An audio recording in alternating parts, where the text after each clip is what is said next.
there, this is John from Heroes and Legends, and welcome to another edition of the Magic the Gathering Market Watch. As always, we're going to look at the hot cards that are currently in Standard and the hot cards currently in Modern. We're going to find this week is that there appears to be a decline in Standard pricing. So we're going to take a closer look at that. Also, Modern is pretty stable, but there are a couple new decks that are showing up that are shaking a few cards up. So let's jump in, and we're going to start by talking about Standard a little bit. Now, first thing I'll tell you, we're going to look at the cards that lost value first, and all of these cards have something in common. These are all cards that see a lot of play and are a big part of the metagame, but they are all declining in price. So why is that? It could be a couple of reasons. One could be because we're in the middle of two sets and we've kind of gotten to a point where the metagame's been figured out and people have their pieces for their decks and the purchasing is a little bit less. Or it could be people are just kind of fed up with the cost to get into Standard and they're moving on to playing other formats like Limited or maybe even Modern. You did see this past weekend, it's going on right now as we speak, is a GP Pittsburgh, and that's a limited GP, and it's capped out at 2,500 a few days back. So Limited is thriving, but I don't know, maybe some people are getting out of Standard. So having said that, let's look at the cards. Number 5 is Death Mist Raptor. It lost $1.18, bringing it down to $19.95. Number 4 is Liliana Heretical Healer. She lost $1.40, bringing her down to $21.91. Next is Dragon Lord Ojitai, lost $2.19, bringing this down to $21.50. Number 2 is Gideon, ally of Zendikar, still a little pricey at $31.71, but lost $2.92. And finally, we got the big daddy of them all, Jay Severn's Prodigy, losing $2.96, bringing him down to $66. At one point, this was an $80 card. So he's dropping. He's coming down. Still very pricey. Still very hard to pick up 4 of these to get into a lot of the Standard decks that are successful right now. But at least it is coming down. So if those cards are coming down, what's going up in Standard? You're going to notice here, and I'll point those out once we see them, there's a couple cards that have gone up slightly in value, mostly because of a Modern deck, more so than a Standard deck. So that's what you're kind of seeing here. The cards that are going up in value are just going up in value very, very slightly, and they are due to the fact that they're being played in other formats. So let's jump in. First, before we look at our top 5 hot cards, I do have one honorable mention, and this is just an interesting story. This is some of the Zendikar non-full art lands, and these 4 in particular have seen a jump between 8 cents and 15 cents, bringing them to 47 cents through 66 cents this week. So what's the story here? I think it's just kind of a cool thing to point out that it's not just demand that drives the market, it's also supply. There's a lot less of these than there are full art lands, and some people are going to gravitate towards these because it's a more rare item. Now, I will say that the cards that have showed up to have the greatest gain are both Swamps and Plains. Makes me feel like maybe this is being driven by one big purchase or maybe a couple people just purchasing these. So it might just be kind of a weird blip on the radar and a big like buyout sort of thing. So take it for what it's worth, but I think it's just interesting to note that it's going on. Number 5 is Temporal Trespass. This went up 8 cents, bringing it up to $1.25. And there is a Modern deck out there. Right now I'd say it's probably a fringe deck. It's not seeing super amounts of play, but it does have a lot of potential. It's kind of an endless turns, time walk type deck, and this is being run in some of those. Number 4 is Apart the Water Veil. Exact same story as the previous one, and this is an increase of 9 cents, bringing it to $1.41, and this is actually a virtual tie for 4 and 3. And we look at number 3 is Monastery Mentor, also going up 9 cents, bringing it up to $16.50. This is again really being driven more by Legacy than it is by Standard. Number 2 is Infinite Obliteration, and this has gone up 10 cents to 94 cents.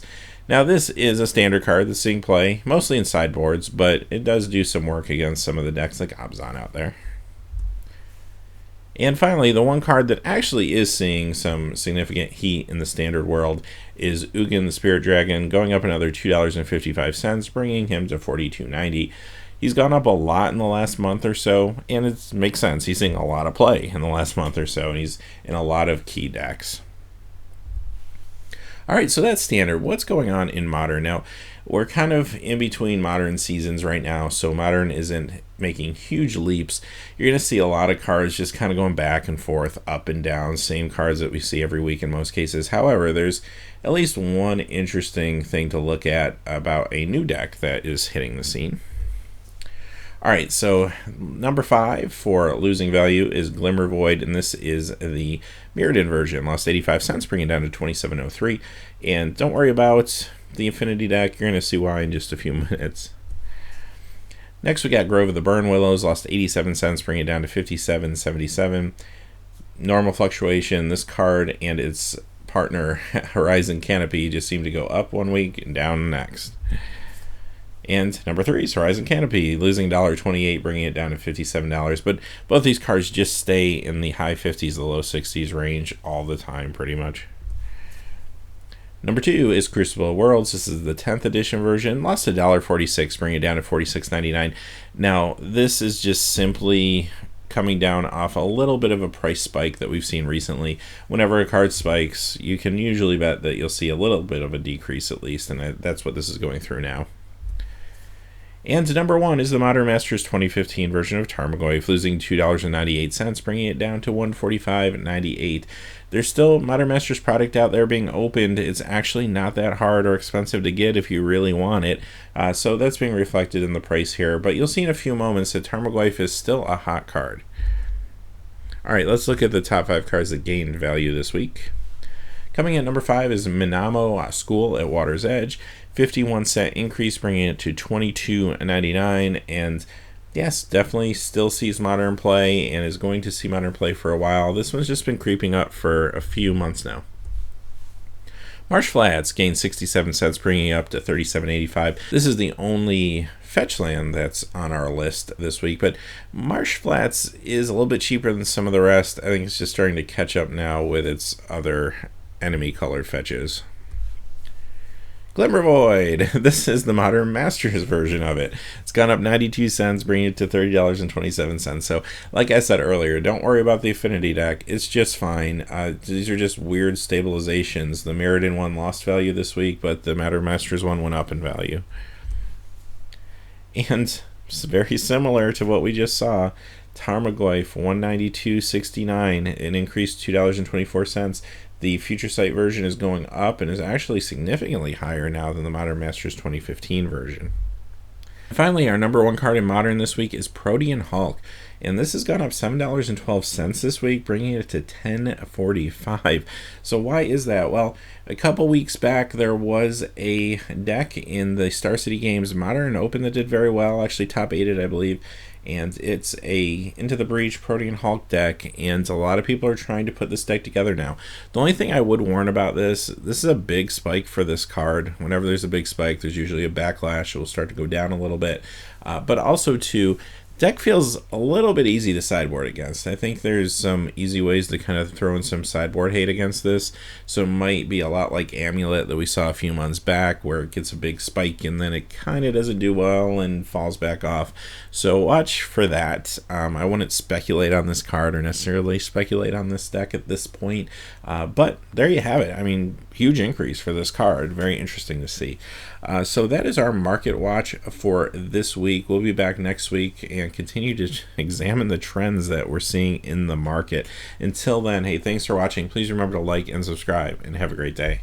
Hey, thanks as always for watching. This video, like all my videos, was made possible by the generous support of viewers like you on Patreon. Even a donation of $1 helps me to keep growing this community and creating better quality videos for all of you.